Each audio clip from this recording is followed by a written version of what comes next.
कहानी की शुरुआत में हम जंगल के एक शिकारी को देखते हैं जो जंगल में शेर का शिकार करने आया होता है, लेकिन तभी वो शेर खुद की तरफ खतरा बढ़ता हुआ देखकर भाग जाता है और यहाँ वो शिकारी शेर के पीछे जाने के बजाय दूसरी तरफ तेजी से भागने लगता है। और तभी हम देखते हैं कि उस शिकारी के पीछे कोई अनजान चीज लगी हुई है जिस वजह से वो भाग रहा है। और यहाँ हमें पता चलता है कि वो शेर इस आदमी को देखकर नहीं भागा था, बल्कि उस शेर ने भी इस अनजान चीज को देख लिया था। अब वो आदमी खुद को बचाते हुए एक नदी में कूद जाता है, जिसके बाद वो आदमी पानी से बाहर निकलने की कोशिश करता है, लेकिन तभी कोई अनजान चीज उसे पानी में डुबोकर मार देती है। और यहाँ हमें पता चलता है कि इस जंगल में कुछ ऐसा है जो शेर से भी ज्यादा खतरनाक है। इसके बाद हमें एक मेडिकल कंपनी दिखाई जाती है जो दवाइयां बनाती है, लेकिन इस कंपनी का बॉस अपने एम्प्लॉय से खुश नहीं होता क्योंकि अब तक ये लोग एक नई दवाई नहीं बना पाए थे। यहाँ बॉस अपने एक एम्प्लॉय से कहता है कि तुमने तो वादा किया था कि तुम जल्द ही कैंसर के इलाज के लिए दवाई बना लोगे, लेकिन फिर क्या हुआ? तब वो एम्प्लॉय जिसका नाम जॉन है वो अपने बॉस से कहता है कि मैं कैंसर की बीमारी के लिए दवा तो नहीं बना सका, लेकिन हमारे हाथ एक ऐसी चीज लगी है जिससे कई सारी बीमारियां ठीक हो सकती हैं। तब बॉस पूछता है कि वो क्या चीज है, जिस पर जॉन अपने दोस्त जैक को इशारा करता है और जैक स्क्रीन पर एक फूल की तस्वीर दिखाता है। जैक कहता है कि इस फूल का नाम ब्लड ऑर्किड है। यह एक बहुत ही खास तरह का फूल है जो 7 साल बाद उगता है, वो भी सिर्फ 6 महीनों के लिए। और इस फूल के अंदर कुछ ऐसे केमिकल्स हैं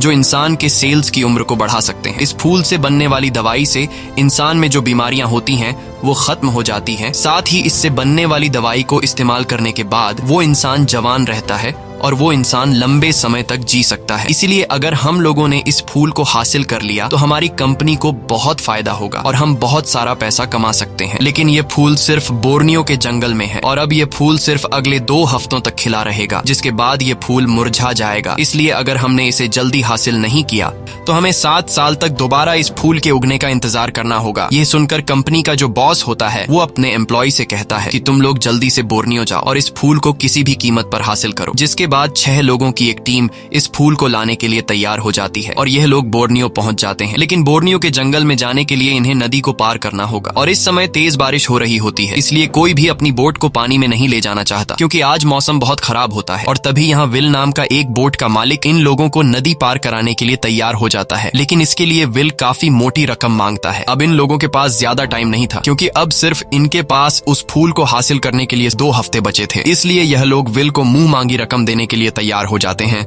जिसके बाद इन लोगों का सफर शुरू हो जाता है और ये सभी लोग बोट में बैठकर नदी से होते हुए जंगल में आगे की तरफ बढ़ने लगते हैं। कुछ दूर आगे जाने के बाद जैक एक मैप निकालकर विल को बताता है कि हम लोगों को फूल हासिल करने के लिए इस जगह पर जाना है। यह देखकर विल परेशान हो जाता है और कहता है कि जिस जगह तुम लोग जा रहे हो वो जगह बहुत ही खतरनाक है। साथ ही जिस रास्ते से अभी हम लोग जा रहे हैं इस रास्ते से होते हुए उस फूल वाली जगह तक पहुंचना बहुत ही ज्यादा रिस्की है। तब जैक पूछता है कि क्या तुम्हारे पास कोई दूसरा रास्ता है, जिस पर विल जवाब देता है हाँ, वो रास्ता बिल्कुल सेफ है और हम बिना किसी परेशानी के उस फूल वाली जगह तक पहुंच सकते हैं, लेकिन वो रास्ता थोड़ा लंबा है, इसलिए हमें उस फूल वाली जगह तक पहुंचने में कुछ दिन लग सकते हैं। ये सुनकर जैक दूसरे रास्ते पर जाने से इनकार कर देता है और कहता है कि हमारे पास ज्यादा टाइम नहीं है, इसलिए हम इसी रास्ते से जाएंगे। जिसके बाद ये लोग इस खतरनाक रास्ते से आगे बढ़ने लगते हैं। अब यहाँ टीम की एक लड़की जब अपने रूम में जाती है तो उसे अलमारी में से अजीब सी आवाज सुनाई देती है और जब वो अलमारी खोलती है तो अंदर से एक बंदर उस पर छलांग कर देता है। यह देखकर वह लड़की घबराकर चिल्लाने लगती है और वह बंदर सीधा जाकर विल के कंधे पर बैठ जाता है और यहाँ हमें पता चलता है कि यह बंदर विल ने पाला है और इस बंदर का नाम विल ने कॉन्ग रखा है। अब पूरा दिन सफर करने के बाद रात हो जाती है और ये लोग नदी में आगे बढ़ रहे होते हैं। तभी बंदर को ऊपर पेड़ पर एक आम दिखाई देता है, जिसे देखकर बंदर उसे खाने के लिए पकड़ लेता है, लेकिन इस दौरान बोट उससे आगे निकल जाती है और बंदर वहीं पेड़ पर रह जाता है। अब वो बंदर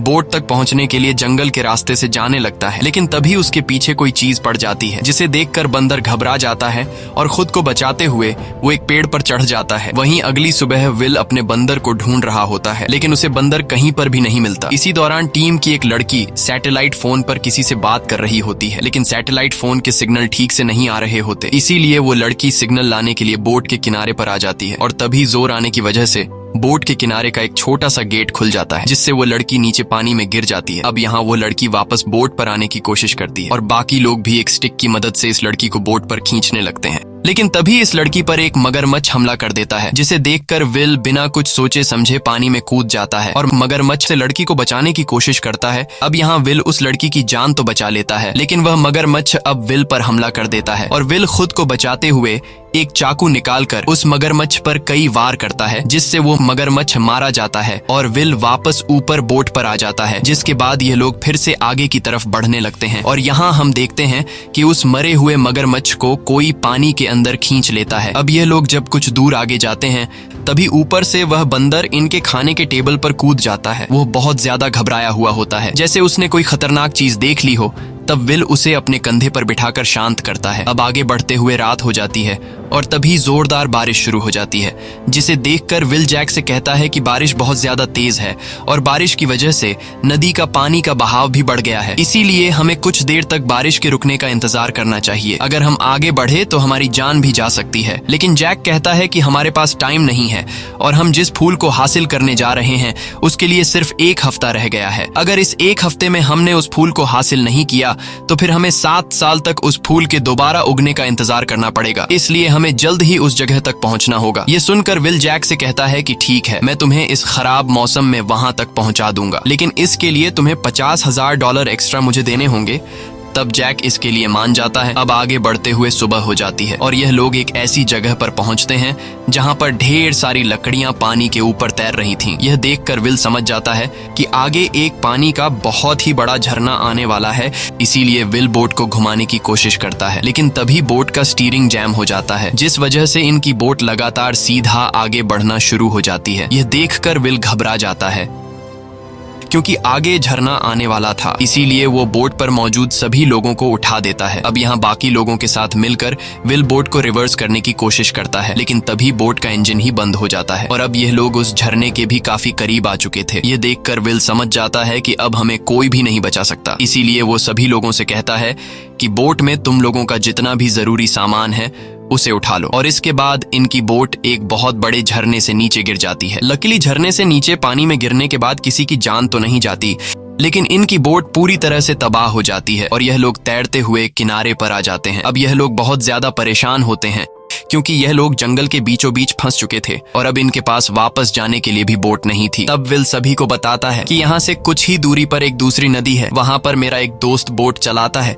अगर किसी तरह से हम वहां तक पहुंच जाएं तो हम अपनी मंजिल तक पहुंच सकते हैं। जिसके बाद विल अपने दोस्त को कॉल करता है और उसे अपनी सिचुएशन समझा कर कहता है कि मुझे तुम्हारी मदद की जरूरत है। तब विल का दोस्त इनकी मदद करने को मान तो जाता है, लेकिन बदले में वो $5,000 विल से मांगता है। तब विल उसे कहता है कि ठीक है, मैं तुम्हें $5,000 दे दूंगा। अब वो दूसरी नदी इनसे कुछ दूरी पर थी, इसीलिए यह लोग उस दूसरी नदी तक पहुंचने के लिए पैदल जंगल के रास्ते से आगे बढ़ने लगते हैं और तभी इनके सामने एक झील आती है जिसे इन लोगों को पार करना होगा। और जब यह लोग पानी के अंदर जाते हैं तभी विल का जो बंदर होता है वो एक पेड़ पर चढ़ जाता है और जोर जोर से चीखने लगता है जैसे उसने कुछ देख लिया हो, लेकिन उस बंदर पर किसी का भी ध्यान नहीं जाता। और तभी इनके एक साथी को पानी में कुछ हलचल दिखाई देती है। वो सबसे कहता है कि यहाँ पर कुछ है जो मेरे पांव से टकराकर चला गया, लेकिन इसकी बात पर कोई भी यकीन नहीं करता। और तभी इसकी टीम का एक साथी जो सबसे पीछे होता है उसे अचानक कोई चीज पानी में खींच लेती है। ये देखकर सभी लोग उसे ढूंढने लगते हैं और तभी वो लड़का बाहर आता है, लेकिन उसके कपड़े फटे हुए होते हैं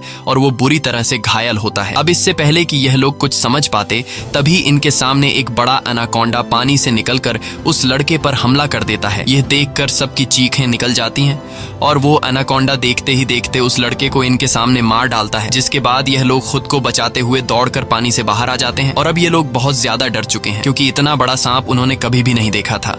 यहाँ विल सभी को बताता है कि यह एक एनाकोंडा है जो इंसानों को खाता है और अब हमें जल्दी से यहाँ से निकलना होगा। तब जॉन कहता है कि अगर वो एनाकोंडा फिर से हमारे पीछे लग गया तो हम क्या करेंगे। जिस पर विल कहता है कि एनाकोंडा को एक इंसान का जिस्म हजम करने में कई हफ्ते लगते हैं, इसलिए हमारे पास यहाँ से निकलने के लिए काफी टाइम है। तब टीम की एक साथी कहती है कि हमें जल्द ही उस बोट तक पहुंचना होगा और बोट तक पहुंचने के बाद हम लोग इस प्रोजेक्ट को यहीं पर छोड़कर वापस अपने घर चले जाएंगे। ये सुनकर जैक गुस्सा हो जाता है और कहता है कि हम लोग जब इतने दूर आ गए हैं तो हम इस मिशन को पूरा करके जाएंगे, क्योंकि जो फूल हम लोग हासिल करने वाले हैं उसकी कीमत करोड़ों में है। तब टीम के बाकी लोग कहते हैं कि इस तरह से हमारी जान जा सकती है। लेकिन जैक एक बहुत ही घटिया इंसान होता है और वो बिना फूल को हासिल किए घर वापस जाने से इनकार कर देता है। तब बोट का कैप्टन विल जैक से कहता है कि मैं तुम लोगों को अपने साथी के बोट तक पहुंचा दूंगा, जिसके बाद हमारा ये सफर यहीं पर खत्म हो जाएगा। ये सुनकर जैक विल से कहता है कि तुमने मुझसे सौदा किया था, जिस पर विल कहता है कि सौदा गया भाड़ में, मैं नहीं चाहता कि अब किसी और इंसान की भी जान जाए। अब यह सभी लोग डिसाइड करते हैं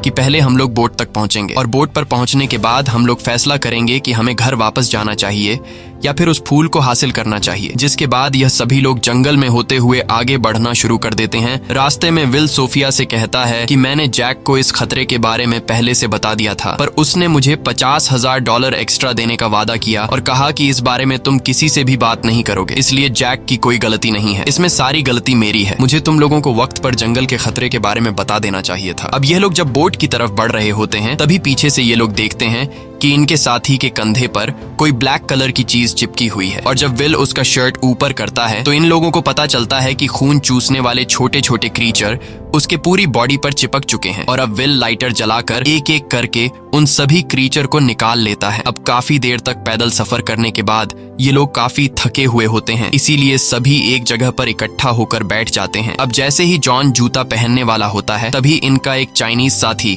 इस जूते में कोई चीज देख लेता है और वो विल को जूता पहनने से रोक देता है। अब जब ये लोग उस जूते को देखते हैं तो उसके अंदर से एक स्पाइडर बाहर निकलता है और ये कोई आम स्पाइडर नहीं होता, बल्कि उस स्पाइडर का जहर इतना तेज होता है कि इसके एक डंक से इंसान पैरालाइज हो सकता है। और तभी जैक खुश होकर इस स्पाइडर को एक डब्बे में बंद कर देता है और कहता है कि तुमने शरीर को सुन्न करने वाली एक दवा ढूंढ ली जिसके हमें अच्छे खासे पैसे मिल सकते हैं। वहीं दूसरी तरफ विल के दोस्त को दिखाया जाता है जिसके पास बोट है और वो अब इन्हीं की तरफ बढ़ रहा होता है, लेकिन तभी उसके बोट से कोई चीज टकराता है, इसलिए वह पानी में यहाँ वहां देखने लगता है और तभी उसे पानी में एक बड़ा एनाकोंडा दिखाई देता है, जिसे देखकर विल का दोस्त बहुत ज्यादा डर जाता है और वो जल्दी से बोट घुमाकर वापस जाने लगता है। लेकिन तभी पीछे से एनाकोंडा आकर उसे मार डालता है। अब बोट में कोई न होने की वजह से बोट अनकंट्रोल होकर तेजी से आगे की तरफ बढ़ने लगती है और सामने की झाड़ियों से टकराकर ब्लास्ट हो जाती है, जिसे कुछ दूरी पर विल और बाकी टीम वाले भी देख लेते हैं।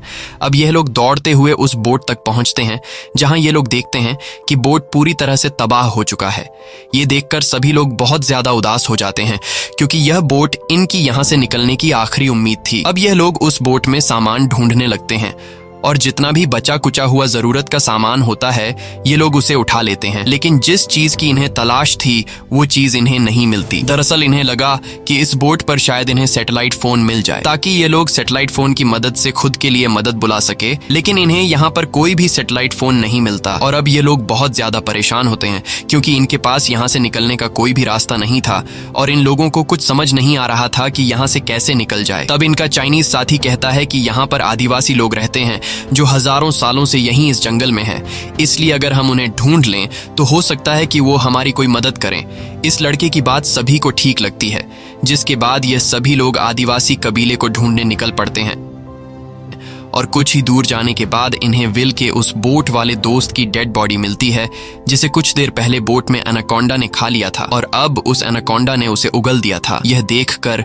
विल सभी को बताता है कि एनाकोंडा शिकार करने के बाद बहुत सुस्त हो जाता है और वो अपने शिकार को अपने पेट से तभी बाहर निकालता है जब उसे अपने चारों तरफ खतरा दिखता है, यानी कि इस जंगल में और भी एनाकोंडा मौजूद है। इसलिए हमें अंधेरा होने से पहले किसी भी तरह से आदिवासी कबीले तक पहुंचना होगा, नहीं तो रात के अंधेरे में यह एनाकोंडा एक एक करके हम सभी को मार देंगे। इसलिए यह लोग आगे का सफर फिर से शुरू कर देते हैं और कुछ ही देर बाद यह लोग आदिवासी कबीले के गांव में पहुंच जाते हैं, लेकिन यहाँ उन्हें कोई भी आदिवासी नहीं दिखाई देता है और पूरा का पूरा गांव वीरान पड़ा हुआ होता है। और कुछ दूर आगे जाने के बाद इन्हें मरा हुआ एक बहुत ही बड़ा एनाकोंडा दिखाई देता है जिसके पेट में एक इंसान की डेड बॉडी पड़ी हुई थी और यह देखकर उन्हें पता चलता है कि इस सांप को कबीले वालों ने मार दिया है, क्योंकि इस सांप ने कबीले वालों पर हमला कर दिया होगा और अब कबीले वाले गांव को छोड़कर यहाँ से चले गए हैं क्योंकि उन्हें पता था कि हमने एक सांप को मार दिया है और अब इस मरे हुए सांप के बाकी साथी भी हम पर हमला करने आएंगे। यही वजह है कि गांव वाले इस जगह को छोड़कर चले गए। अब गांव वालों की भी मदद न मिलने पर यह लोग पूरी तरह से मायूस हो जाते हैं और विल कहता है कि अब हमें खुद खुद ही खुद की मदद करनी होगी, तो क्यों ना हम सभी मिलकर एक लकड़ी की बोट बनाएं। यह सुनकर सभी को विल का आइडिया पसंद आ जाता है, जिसके बाद यह सभी लोग लकड़ियां इकट्ठा करके एक बोट बनाने लगते हैं। और यहाँ जैक जब बोट बनाने के लिए सामान ढूंढ रहा होता है, तभी उसे एक ब्लड ऑर्किड फूल दिखाई देता है। यह देखकर जैक सभी को अपने पास बुलाता है और इनसे कहता है कि ब्लड ऑर्किड फूल यहीं आसपास होंगे। साथ ही जैक को यह भी पता चलता है कि यह सांप इसलिए बड़े हो रहे हैं क्योंकि यह सांप इसी ब्लड ऑर्किड फूल को खा रहे हैं। और अब जैक किसी भी कीमत पर ब्लड ऑर्किड फूल हासिल करना चाहता था, इसीलिए जैक बाकी लोगों से कहता है कि हमें ब्लड ऑर्किड फूल ढूंढने चाहिए, लेकिन इसकी बात कोई भी मानने को तैयार नहीं होता और यह देखकर जैक को गुस्सा आ जाता है। वहीं विल ने कई सारी लकड़ियों को जोड़कर एक बोट तैयार कर ली होती है। बस अब इन लोगों की यहाँ से निकलने की देरी थी। यहाँ टीम का एक साथी जिसका नाम जॉन है, उसका पैर बुरी तरह से सूज गया होता है, जिस वजह से उसे तकलीफ हो रही होती है। अब जॉन अपने पैर पर कुछ लगाने के लिए जैक का बैग खोल कर देखता है। उससे लगा कि शायद जैक के बैग में कोई मरहम पट्टी मुझे मिल जाए, लेकिन जब वो जैक का बैग खोलता है तो उसे जैक के बैग में एक पिस्टल और एक सैटेलाइट फोन दिखाई देता है। दरअसल यह पिस्टल और सैटेलाइट फोन विल के उस दोस्त का था जो नाव से इन्हें लेने के लिए आ रहा था, लेकिन बीच रास्ते में उसे एनाकोंडा ने खा लिया और उसका बोट झाड़ियों से टकराकर ब्लास्ट हो गया। और जब यह लोग ब्लास्ट हुए बोट में जरूरत का सामान ढूंढ रहे थे, तभी जैक को यह पिस्टल और यह सैटेलाइट फोन मिला। लेकिन जैक ने सैटेलाइट फोन के बारे में किसी को भी नहीं बताया, क्योंकि जैक यहाँ पर मदद नहीं बुलाना चाहता था, और अगर मदद यहाँ पर आ जाती तो रेस्क्यू टीम इन्हें यहाँ से ले जाते और जिस ब्लड ऑर्किड फूल के लिए ये लोग यहाँ आए थे वो फूल इनसे यहीं पर रह जाते। ये देखकर जॉन को जैक पर काफी गुस्सा आ जाता है और तभी वहां पर जैक आ जाता है। तब जॉन उससे पूछता है कि जब तुम्हारे पास फोन था और हम किसी को मदद के लिए यहाँ पर बुला सकते थे, तब तुमने हमें इस फोन के बारे में क्यों नहीं बताया। ये सुनकर जैक कहता है कि अगर यहाँ पर मदद आ जाती तो हम लोग बिना फूल को हासिल किए यहाँ से चले जाते, इसलिए मैंने तुम लोगों से सैटेलाइट फोन छुपाया। ये सुनकर जॉन को और भी गुस्सा आ जाता है और कहता है कि फूल से ज्यादा कीमती हमारी जान है। अब मैं यहाँ सभी लोगों को तुम्हारी इस हरकत के बारे में बताऊंगा।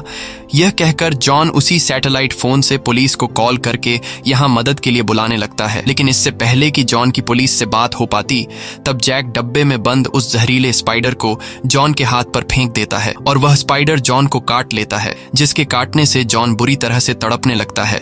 और अब जैक उस स्पाइडर को वापस डब्बे में बंद करके वहां से जाने लगता है और सीधा पहुंचता है टीम वालों के पास, जहां टीम के सभी लोग यहां से जाने को तैयार होते हैं। लेकिन यह लोग देखते हैं कि जॉन अभी तक क्यों नहीं आया, इसलिए सोफिया जॉन को देखने जाती है और जब सोफिया जॉन के पास आती है तो वह देखती है कि जॉन कुछ भी नहीं बोल रहा और जॉन पूरी तरह से पैरालाइज हो गया है। साथ ही सोफिया को जॉन के हाथ पर स्पाइडर के काटने का निशान भी दिखाई देता है। ये देखकर सोफिया समझ जाती है कि यह सारा काम जैक का है, इसलिए वह सीधा जैक के पास आती है और उसे कहती है कि आखिरी बार जॉन के साथ तुम थे, इसलिए जॉन के साथ तुमने क्या किया है। वह कुछ भी बोल नहीं रहा। वहीं दूसरी तरफ हम देखते हैं कि जॉन के पास अब एक बड़ा एनाकोंडा आ चुका है और वह सांप जॉन पर हमला कर देता है, जिससे जॉन जोर से चिल्लाने लगता है और बाहर मौजूद लोग जॉन की आवाज सुन लेते हैं और समझ जाते हैं कि जॉन खतरे में है। इसीलिए सभी लोग दौड़कर जॉन के पास आते हैं और वहां पहुंचकर यह लोग देखते हैं कि जॉन को एनाकोंडा सांप ने जिंदा निगल लिया है। यह देखकर सभी लोग बहुत ज्यादा उदास हो जाते हैं और जब यह लोग वापस नदी के पास आते हैं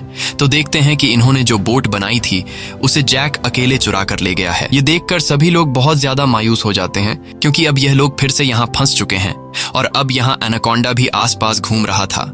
लेकिन ये लोग हिम्मत नहीं हारते और ये लोग प्लान बनाते हैं कि हम लोग जैक से अपनी बोट वापस चुरा लेंगे, क्योंकि जैक अभी ब्लड ऑर्किड फूल वाली जगह पर जा रहा होगा और जब जैक नदी में बोट खड़ा करके फूलों को तोड़ने जाएगा तब हम चुपके से उससे बोट चुरा लेंगे। जिसके बाद यह लोग काले अंधेरे में जंगल के रास्ते से होते हुए आगे बढ़ने लगते हैं और तभी इनका चाइनीज साथी नदी के पानी में गिर जाता है, जहां एक बड़ा एनाकोंडा आकर उसे खा लेता है और अब वह सांप इनके पीछे लग जाता है। जिसके बाद यह लोग तेजी से भागते हुए एक बड़े से गुफा में घुस जाते हैं, जहां अंदर बहुत ज्यादा अंधेरा होता है और तभी उन्हें एक जगह पर रोशनी दिखाई देती है जहां से बाहर निकला जा सकता था।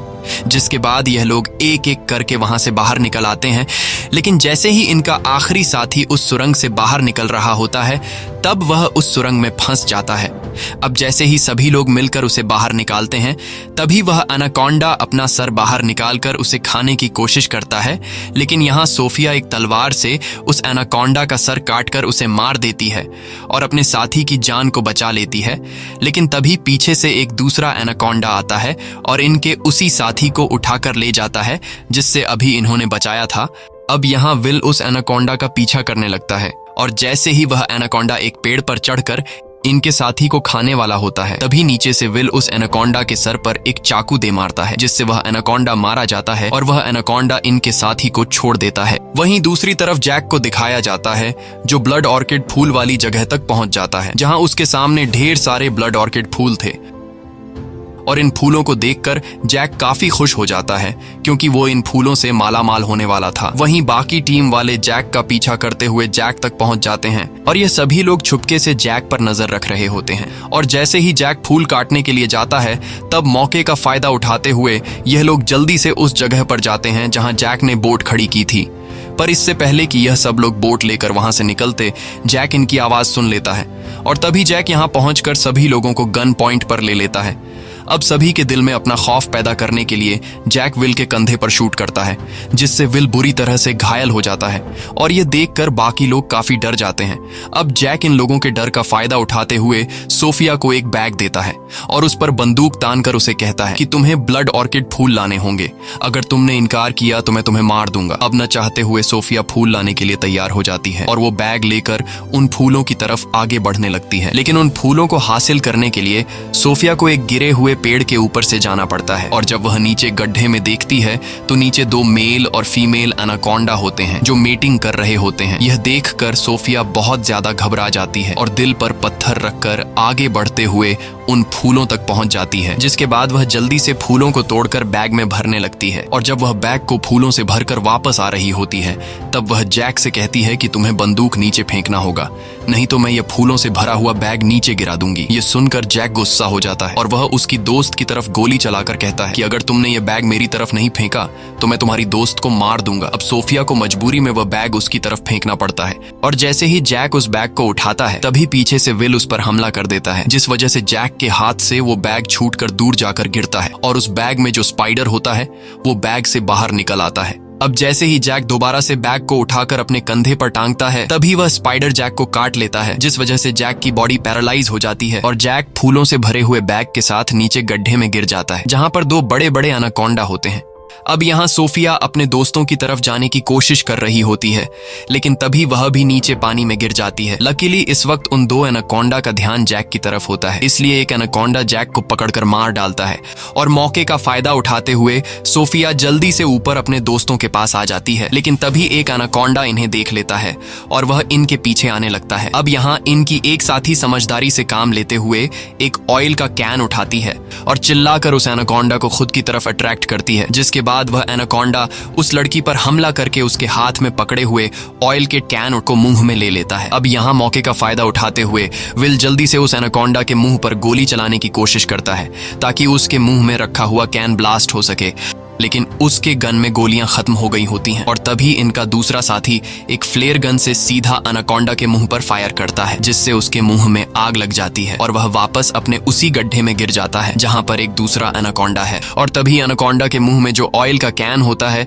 वह ब्लास्ट हो जाता है और ब्लास्ट की वजह से चारों तरफ की मिट्टी गड्ढे में गिरना शुरू हो जाती है, जिसमें बड़े बड़े पत्थर भी गिरने लगते हैं और साथ ही ब्लड ऑर्किड फूल भी गड्ढे में गिर जाते हैं। यहाँ एक एनाकोंडा बाहर निकलने की कोशिश करता है, लेकिन तभी ऊपर से एक बड़ा पत्थर आकर उस एनाकोंडा पर गिरता है और यहाँ ब्लड ऑर्किड फूल के साथ साथ दोनों एनाकोंडा भी जमीन के नीचे हमेशा के लिए दफन हो जाते हैं और इस तरह से इन दोनों एनाकोंडा का खात्मा हो जाता है। मूवी के आखिर में हमें दिखाया जाता है कि विल सोफिया और इनके 2 साथी एक बोट में बैठकर जंगल से बाहर आ चुके हैं। साथ ही विल का बंदर भी इनके साथ होता है और यहाँ सोफिया विल के जख्म पर मरहम पट्टी कर रही होती है और इन दोनों को देखते हुए हमें पता चलता है कि ये दोनों एक दूसरे को पसंद करने लगे हैं। इसी के साथ ये कहानी खत्म हो जाती है। अगर आपको यह वीडियो अच्छी लगी हो तो हमारे चैनल को सब्सक्राइब और वीडियो को लाइक जरूर कीजिएगा।